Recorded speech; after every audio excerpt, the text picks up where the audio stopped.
Where do I even begin with this thing? Honestly, the very idea of me having to sit down at a computer in this library, typing up my various failings and the like in the form of a story like this, only seems to just continuously darken up my mood as the minutes pass by.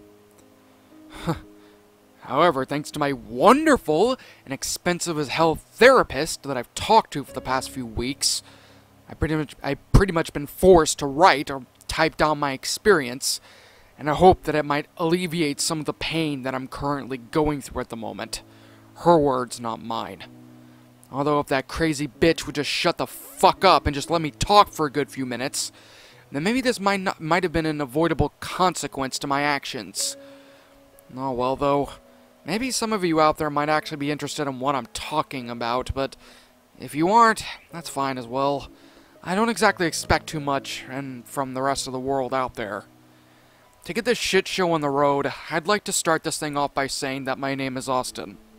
Yeah, I'm not the kind of person to really give much of a damn about being formal and whatnot, but I guess that's a okay way to start off. Like I said, my name is Austin, I'm 33 years old, currently living with my husband of 4 years, Dan, and my wonderful teenage daughter, Emily. We're all living a rather luxurious life, as much as it pains me to say that, as much as it likely does for you to hear it. My husband and I have some rather interesting jobs that only seem to show that the two of us were apparently meant for each other. Dan is a popular animator at Nickelodeon Studios, while I'm an editor and writer for various shows and projects for the same company that he works with. My daughter is also aspiring to try and follow into her daddy's footsteps as well, much to my own dismay at the matter, and is currently trying to balance out high school and various jobs that she works at in order to one day be able to work here. So at this point, many of you are likely confused as to why I've only seemed to be rather disgruntled and rather cynical about my life. Despite the fact that it seems as though I have everything that I'd ever want. A nice home, a loving husband and a kid, and a job that most people dream of going to in the future. And before I get to my reasons, I'd like to mention that my lack of joy and happiness has nothing to do with my family in any form or way. If anything, it's always a wonderful time for me when I come home into the arms of my loving hubby and the beautiful artwork and the light of my sweet daughter. Combine that with a nice family dinner together, some time on TV, on YouTube, and a nice little bit of stress relief, quote-unquote, that Dan gives me in the bedroom every few days. I honestly don't have any real complaints whatsoever on that matter. Although, my job at the studio tends to put me in a ragged mood that only furthers to grow inch by inch with each passing hour in that goddamn cubicle. To further explain, here's a little bit of a burst your bubble moment for anybody who thinks that working at Nickelodeon is a fine way of making sure that your animated dreams come true. It doesn't work like that. Like with any job, the only way you're ever going to get the opportunity to pitch any ideas to the higher-ups of this corrupted company is either by knowing somebody or staying after hours with management and letting them do things to you that would make even Rasputin's spiritual father dry heave and die instantly. Needless to say, I was not willing to do any of things. Neither was I even going to.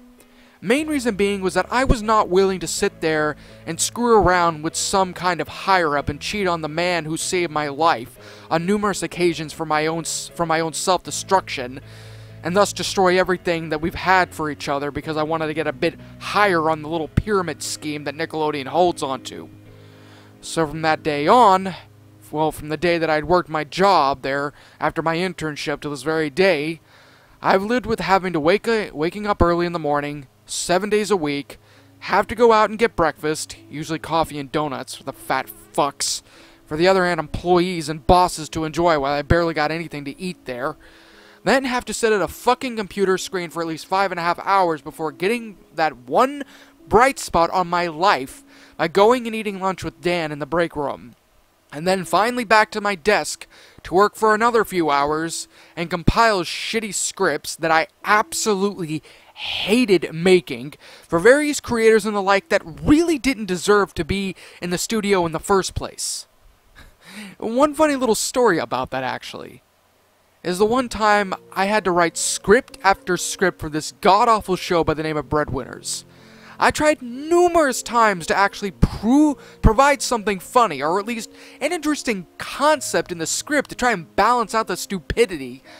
However, any attempts of actually trying to be creative in this place will cause you to get a write-up by the higher-ups, and then be forced to work overtime with no pay. I honestly can't even begin to say how often this has happened to me. Oftentimes, for no good reasons, and solely just by accusations from other writers and some shit, and other shit-for-brains producers, because they think that it'd be funny. No joke.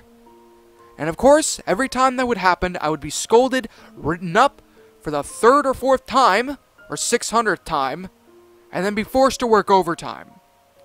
The amount of moments that I wound up missing up on my daughter's life only furthered my hatred for this company. Now, you might be wondering if I had managed to get more write-ups over time, then why haven't I been fired yet? The answer is simple. Contracts. And a lot of these contracts that practically grab you by the edge of your nose and will threaten to rip your face off and watch you bleed out before help arrives. In layman's terms, I was Nickelodeon's bitch, and they could do anything they wanted to me and not get rid of me because I was considered property to them. If I tried to quit, then I'd be putting my family at risk for losing everything, and I likely would go to jail in the process for violating the contracts that I've signed up to. The only way that was actually out of this hellhole was if I had gotten my job terminated by the higher-ups, which would ultimately nullify my contracts and I'd be a free man, which of course is likely to never happen. As for my husband Dan, he's pretty much going through pretty much the same situation that I am, although he seems to be a little bit blind to what's going on, and doesn't exactly seem to really mind it that much.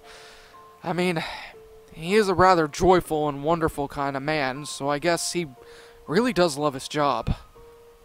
God, I love that man. However, just like anyone who's been continuously put through stressful and screwed up situations over and over and over again like I have, it would only seem natural that someone like myself would soon snap and lose my fucking mind. Which, spoiler alert, I did. Which leads me to the main reason why I'm writing this thing down. I think it might have been about 6 or 7 months back when I had first wound up snapping. And during that time, I think I wound up curling up in my cubicle, screaming and crying to myself at the heavy load that I had been yet given again due to false accusations. For anyone wondering, I've been accused of tampering with the episode's productions and animations, which I did not do whatsoever, and of course, the higher-ups decided to punish me again, and thus I was forced to work late. And in turn, I wound up missing my daughter's 16th birthday. Upon going home for the night, I was met with my husband sitting down the sofa waiting for me. When he saw me, he had this deep expression of disappointment in his eyes that nearly made me want to bawl my own eyes out, as I knew what he was already going to talk with me about. Well, to kind of summarize everything, my daughter's party had to be cancelled because I wasn't there with them at the time after work was supposed to be over. Thus, because of the fact that they had to wait for such a long time for me to get home, the reservations that we had all made at a particularly fancy restaurant that my daughter wanted to go to called Angelo's Bistro had been given to another family in our place. And thus, we had been bumped back down for the list for the next 5 months. I tried explaining my situation with Dan, but he pretty much just told me to sleep on the couch tonight and that he really didn't want to hear it from me anymore. I don't really blame him for having that. I mean, wouldn't you be pissed as well if your if your husband or wife didn't sit there and go to their own child's birthday party or something like that? When he finally went upstairs to our bedroom, I decided to go and try and check up on my daughter. But when I went to go and try and open the door, I heard her crying from the other side. Now, that already hurt me enough, but I think what genuinely broke me inside and made me do the things that I did was when I wound up hearing her crying over the phone with her friends, saying that it wasn't exactly the party being canceled that she had a problem with. It was the fact that she wasn't able to celebrate it with her family. The very next day when I came into work, I made sure of it that I would do everything in my power to try and sabotage whatever I possibly could of this disgusting company in any way I could. However, every time I tried doing something that was legal, it would only blow up in my face and fail. I tried reporting them to Human Resources. That failed. I tried finding a lawyer to sue their asses off with for sitting there and keeping me out without paying me, but of course, that wasn't even allowed.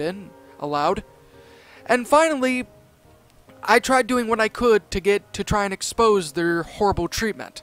And every time I would try and post whatever they did online, they would somehow manage to find whatever it was and get it taken down. It drove me nuts. And after continuously having failed attempts, I decided that the best opportunity that I would get to really shove this company in the shit that it put me into was by thinking outside of the box on this one and hit them where it really hurt. Once I had the opportunity, I went over to a couple of different places in the studio, and then I went and got some files that had already been processed in the episodes, that had already been processed with episodes of random shows that I had managed to find. There really wasn't anything of particular interest to me, or at least anything that really managed to stand out as something I could sit there and either edit heavily or make on my own. That is until I managed to get into one of the earlier episodes of Spongebob SquarePants, entitled House Fancy, or something like that. I don't even really remember. Now, I think we all already know what this episode was about and the amount of infamy that brought this thing in the SpongeBob community. This right here, the inspiration that more or less came after the episode itself, was the ticket that pretty much gave me the inspiration to make something that ultimately would go tell Nick to go fuck itself. However, before I even considered doing any of those things, I hesitated. My main reason for it was that, despite my hatred for this place, Steven Hillenburg was actually a relatively good friend of mine at the studio. He would actually help me out with whatever I needed to have help with. He would chat with me and my husband at lunch. Me and him were just particularly good friends.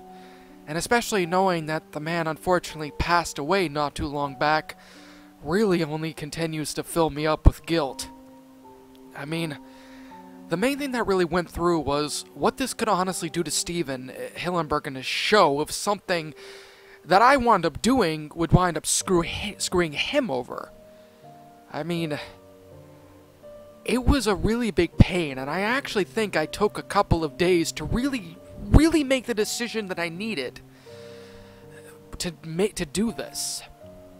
But like I said above, and what's something I also had to remind myself, I had to hit Nickelodeon where it hurt the most. That way they could at the very least, try and do something to reform this company. And the only way I was going to do that was tarnishing their #1 show, SpongeBob SquarePants. So, with about as much guilt and determination, I wound up taking this episode's file back home with me, which I think was particularly stupid since I could have just watched the DVD or watched it online, but my brain wasn't particularly focused at that moment. And after watching this final scene over and over and over and over again, I had the inspiration that I needed, and I worked all night to try and compile this episode. I wanted to make sure of it, that what it was, while not completely and utterly out of the ordinary for a SpongeBob episode, I had to find a way that would trigger some kind of negative reaction, whether it be through the kids, or whether it be through the parents, or whether it be through both. Any of those things that I could honestly do, without going into unnecessary amount of fucked up whatever it is, would be enough. Would genuinely be enough to sit there and make every single one of those Nickelodeon executives retch at the sight of it. Now, originally, I was going to sit there and take the episode that I had used and slap on a couple of stupid images or things like that from LiveLeak or Best Score or whatever, but honestly, I quickly managed to get out of that, which is the reason why I ultimately decided to kind of hand-make this episode. And thankfully, since my husband is an animator, he taught me a good bit about drawing and the like. So thankfully, with his help, well, unintentional help, I was able to animate the thing particularly easily, and without any kind of issues. Maybe with the editing, but still. The very next day, once I had finally managed to finish up the last touches on this specific episode, I made sure to sneak past anyone in the studio that I thought would either likely be a threat and would probably try and talk to me, asking me what I was doing, or simply just annoy me to no end until I wound up losing interest in what exactly I was doing, as many of these fucking idiots at this place tend to do. It took me a bit to get to the main viewing area, specifically the editing room, but once I had done so, I carefully managed to switch out whatever viewing disc that was there, that they were going to all watch today, as was protocol, with brand new episodes, and replace it with my own homemade Spongebob version. Upon completion, I made sure of it to get out of the viewing room as quickly as possible, and then I waited for the fireworks to begin. An hour passed, and then 2, and then 3, and still nothing happened. I pretty much waited nearly half my entire shift to see everyone to try and see if anybody would make their way in the viewing room to get the shit scared out of them, or at least some kind of reaction.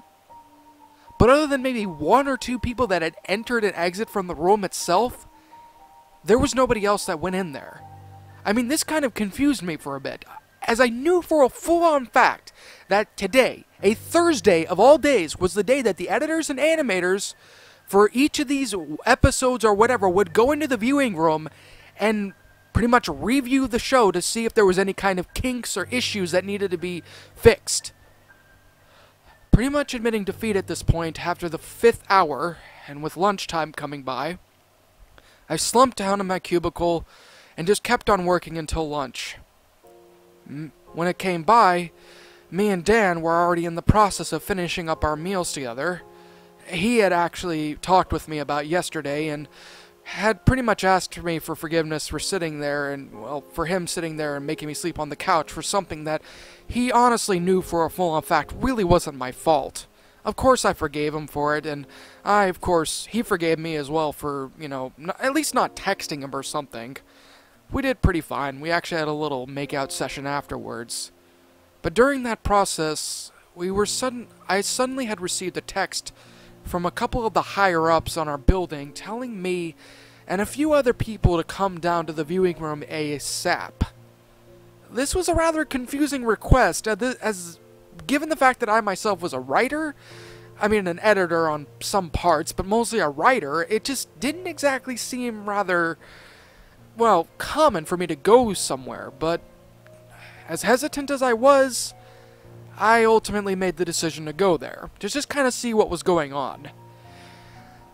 Although in hindsight, I should have just simply ignored the fucking text and just kept on eating with my husband. Once I had arrived at the viewing area in the studio, I was met with one of my bosses, Mr. Diamond. Yes, that is a guy's name. And yes, he is a snob. Along with 6 other editors that I vaguely remembered passing by a few times in the cubicles. I was ordered to stand near one of the editors while Mr. Diamond proceeded to close the door to the viewing room and then lock it shut. Then, with a small grunt, he stared us all down and then proceeded to say in a gruff voice that sounded like he smoked 10 packs of cigarettes a day, saying, "You all should have probably gotten the text message that I sent you all.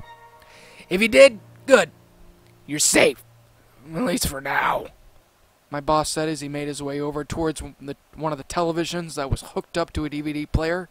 He coughed for a bit and then continued talking. There's been a bit of an issue today that nearly buried our company today, Mr. Diamond said. Somebody switched out the video disc that had already been prepared with today's airing of a Spongebob episode that was created and replaced it with a newer version. My boss then turned the television on next to him and then gestured for all of us to sit down in our seats. I know that some of you might be a bit concerned as to what I'm talking about, so I'll just let you all view this for yourself. After he hit a few buttons on the remote control to the DVD player, the main theme song for SpongeBob SquarePants played nearly instantly. The sudden blaring of the song nearly made me and a few others shit ourselves. Once the theme song had ended, it faded into the main title card of the episode, which instantly made me remember that this was my episode that I had made, and kind of gave me a bit of a chill, but at the same time a deep, satisfied feeling inside of me. The main title card of the episode showed a gray and purple swirled background with words and fancy diamond lettering reading out the title of this episode, The Squillum Squeak. I know, not very original, but it's the only thing I could really come up with at the time.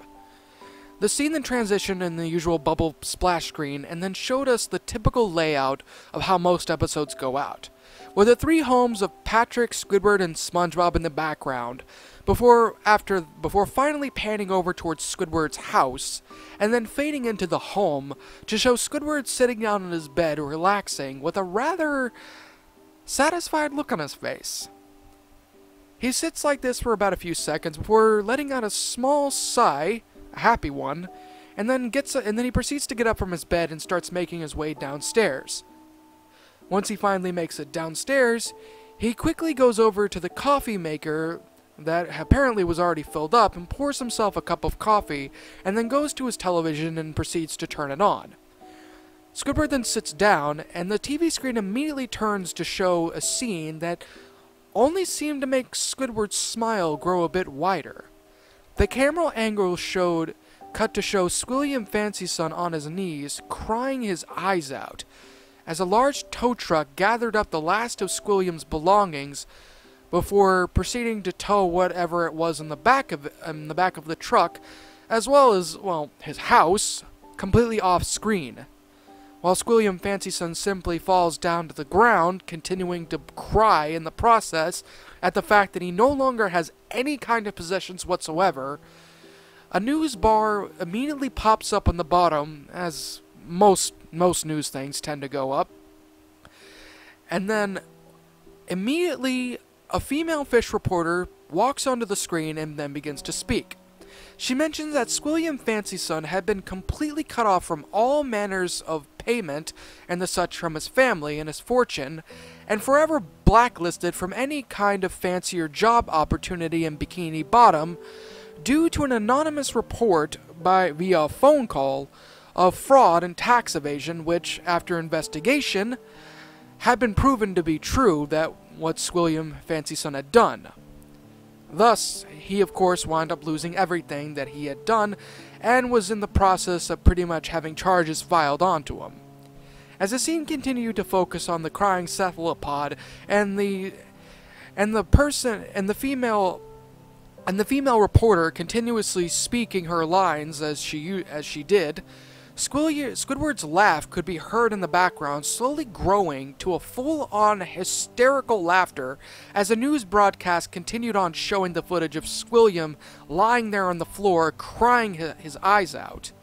This lasted for a good few seconds before Squidward immediately walked up towards the television, turned it off, and then said, "I think that's enough television for now," Squidward said with a wide grin on his face. "It's time for work anyway. I got a wonderful little shift at the Krusty Krab. Maybe I might run into Squilliam afterwards." With that, Squidward walked over towards the door, put his Krusty Krab uniform hat on, and then proceeded to walk down towards the restaurant. However, once he arrives, Mr. Diamond immediately paused the video, turned to us, and then said, "If any of you confess now, we don't need to watch the rest of this. And I promise you that will lighten your punishment if you be honest with us. So, Anybody want to fess up? Nobody, including myself, said a word. Mr. Diamond simply shrugged and pressed play on the remote, resuming the episode. The scene then proceeded to flash the typical bubble splash screen for the second time in that episode, and then proceed to transition over to show, well, Squidward at his post. Just standing there, ready to take the next order that was going by. He looked about as happy as he did at the beginning of the episode. Apparently he was waiting for something. As he was pretty much standing there, ready to sit there and take the next order, a sudden burst of the double glass doors at the front of the restaurant made Squidward and a few other customers jump slightly. The camera then quickly panned over towards the front door, only to reveal a rather disheveled and dirty-looking Squilliam. He slowly approached the front counter, and with a slightly sly grin, Squidward reached over towards his pencil and notepad, and then proceeded to ask the other squid as he made his way up to the front counter, saying, "Hello there, sir. How may I take your order?"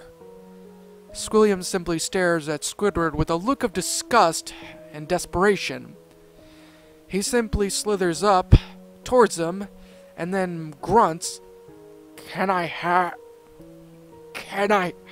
an application, please?" Squilliam said in the most pain way possible, as if every single word was like a stab to his chest.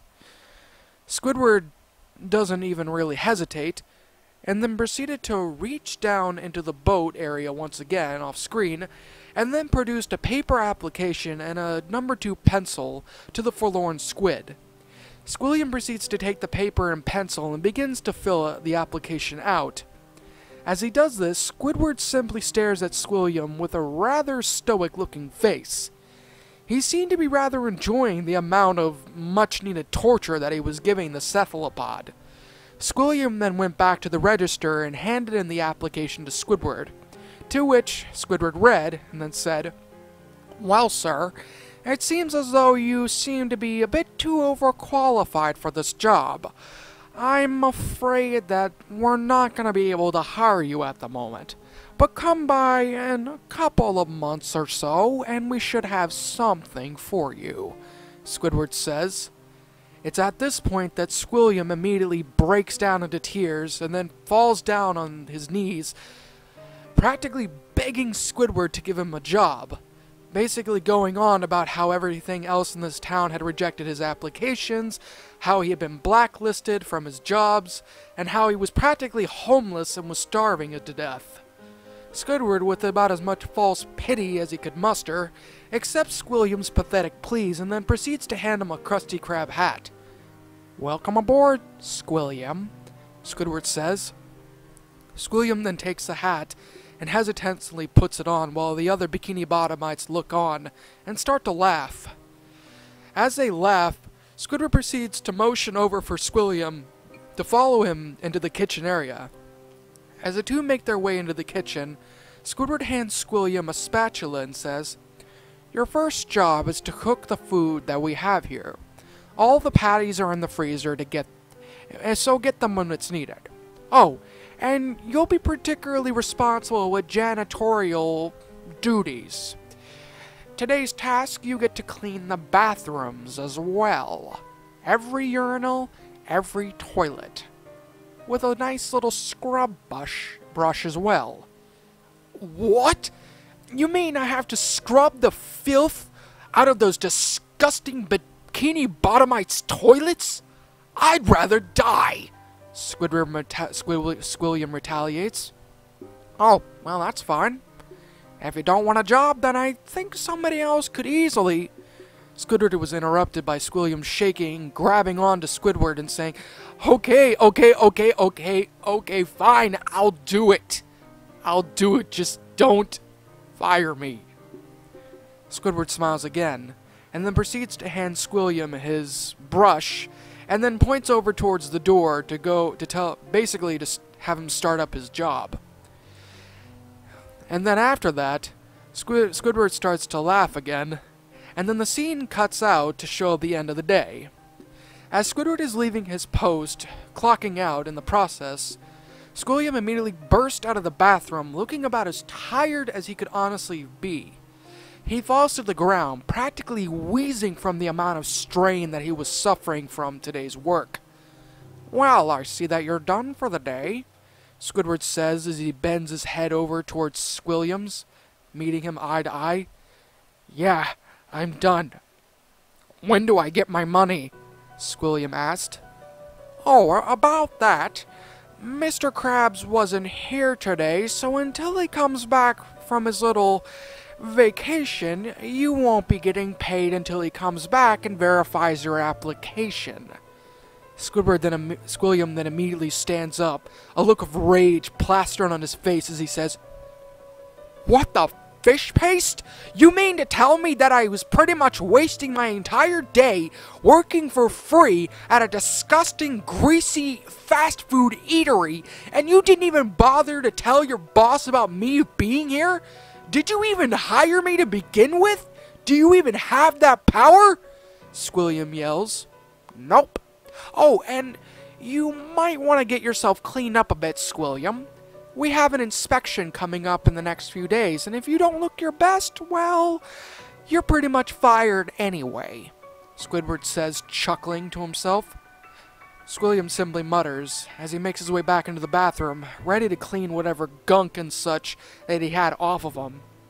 As he does this, Squidward could be heard yelling out before he left the restaurant, "How does it feel, Squilliam, fancy son? How does it feel to be in my shoes for a change?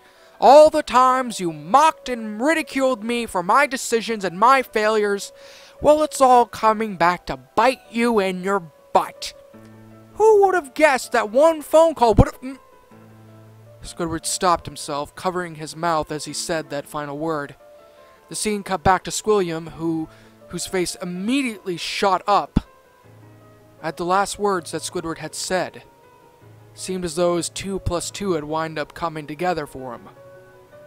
And then cut to show the outside of the restaurant with Squilliam exiting the bathroom and then saying in a rather unnerving tone, "What do you mean by one phone call?" However, before Squilliam could get a response, Squidward immediately bolted out of the building and began to speed run back to his house. Squilliam simply ran after him, gaining up his speed as he made his way towards Squidward. "What phone call?" Squilliam yelled. Just as Squidward was about to answer, Squilliam immediately tackled him to the ground, slamming his head on the gravel as he did such. Squilliam then proceeded to grab at Squidward's shirt and lift him up towards him, saying, "Did you have anything to do with me losing everything?" Squilliam raged. Squidward simply just let out a soft little chuckle as he said, "Yeah, I did. And I'd do it again.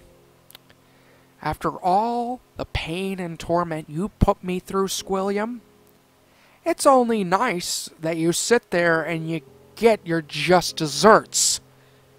Squilliam immediately, in a fit of rage, smashed Squidward's head into the concrete, causing a large bruise to form in the back of his head.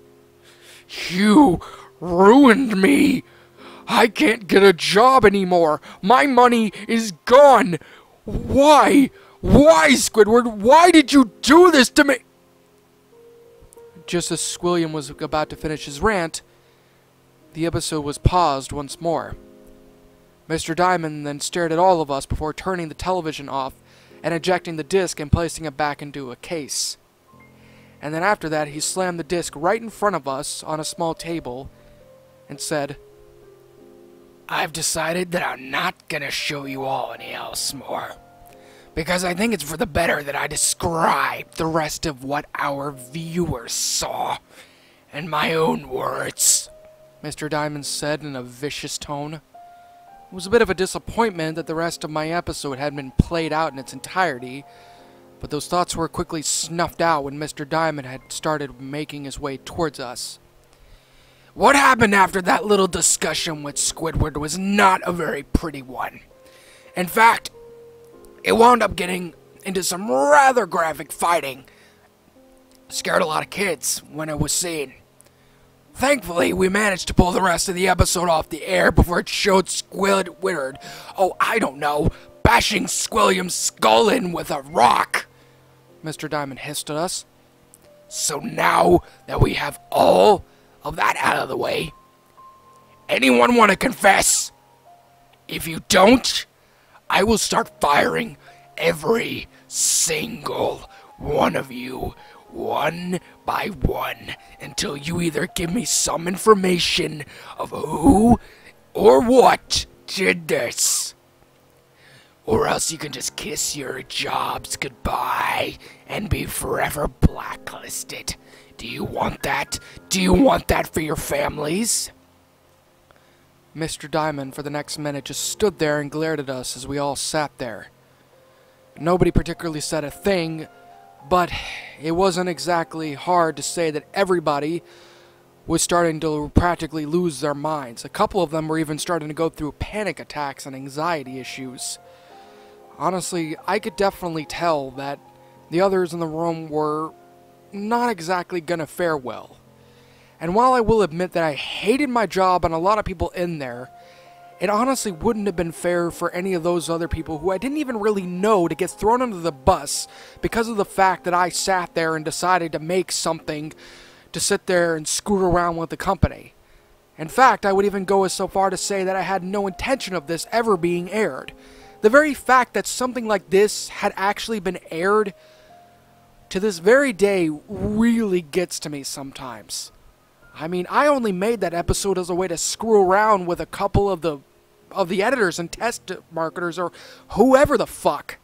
That's all I wanted to do. I didn't mean for any of this to happen. Had I known that that would have been the case, I wouldn't have even done any of that. Or I would have done it on another day.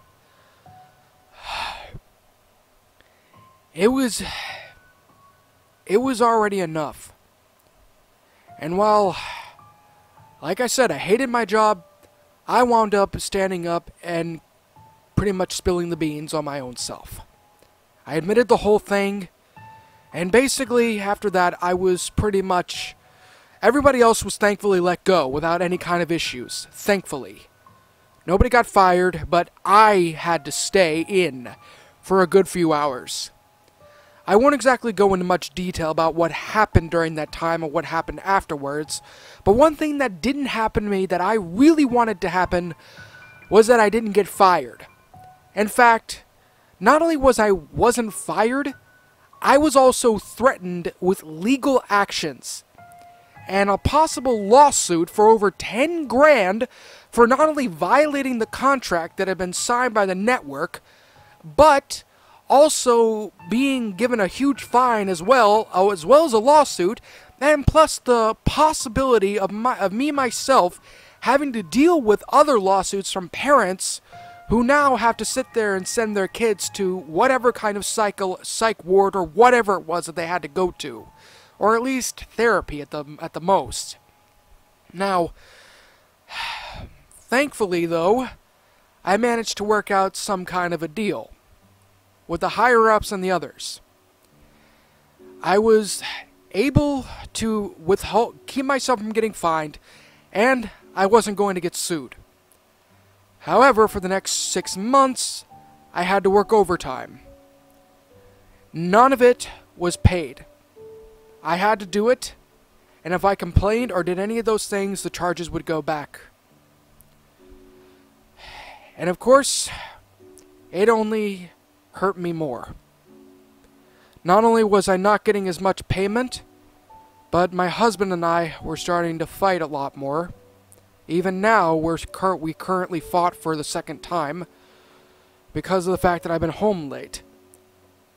I didn't exactly want to explain what had happened because I knew for a full-on fact that he would really be pissed off at what I did. Although, I basically just had to kind of say that I wound up getting into some hot water, never went into detail about it, but said that I was pretty much in a whole lot of trouble, to the point where I'd have to sit there and do whatever it was that I needed to do. On a bit of a lighter note, so to speak, I was able to finally get out of my probation and things like that afterwards. So, me and my daughter and my husband had finally managed to get into that restaurant, and while it was extremely late, we were able to celebrate my daughter's 16th, late 16th birthday. I gave her about $1,000 in cash as a way to try and make up for what it was. She didn't want to accept it, but she more or less was just happy that we were all spending time as a family. Which, like I said, was pretty nice. Unfortunately, though, we're all struggling with our bills now. Especially given the fact that everything's just kind of more or less been harped on more and more after that incident. And as I finish up with this fucking story, I have only one thing that I want to say to anyone who ever wants to work for this company. I mean, I hate to sit there and end it off on a bad note, but that's pretty much how it's all ended out for me. Even now, as I'm typing this up, at the moment, on this computer screen, there are bills that still need to get paid that I myself have pretty much not been able to get to because I also wind up getting a pay cut. So my husband has to work longer hours now in order to try and make ends meet, and things are just not going out well. No, we are not getting a divorce, but we certainly are having a lot more arguments. And we've kind of more or less become a lot more distant toward one another.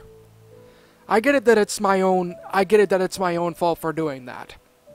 But at the same time, I don't exactly regret it entirely. I did what I did, and there's no way I'm going to regret what I did. I fucking hate this company. I hate Nickelodeon. I hate everything that they stand for, and I hate everything that they do. And my last words that I have to say is this. Unless you know somebody that can get you up to the top where you want to be, don't even bother working for this company. Unless you want to wind up ending up like me and getting screwed over in the end, then by all means, go right on ahead. But I truly recommend that you don't. I'm gonna need to go now. My husband's calling me. Apparently, I'm late for dinner at this point. So I guess I'll end it up on just that one.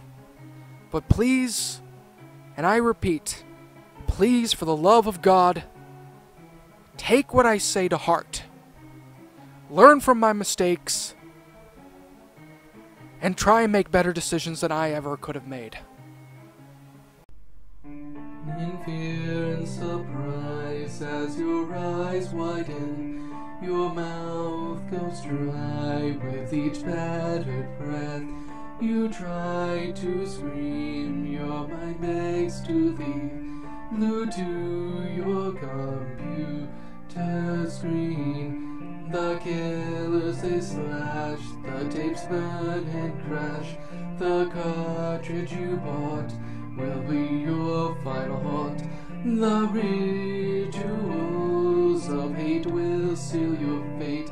The tears you shed will be from the fear-gripping, horror-driven, nightmarish, gore-filled, terrorizing, hateful, burning, violent, rage-inducing, knife-slashing, blood-splattering, silent screams.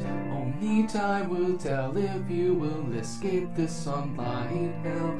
Your horror-filled obsessions will come with its own regressions. Your pathetic screams will not be heeded in any way, because your nightmares will come at any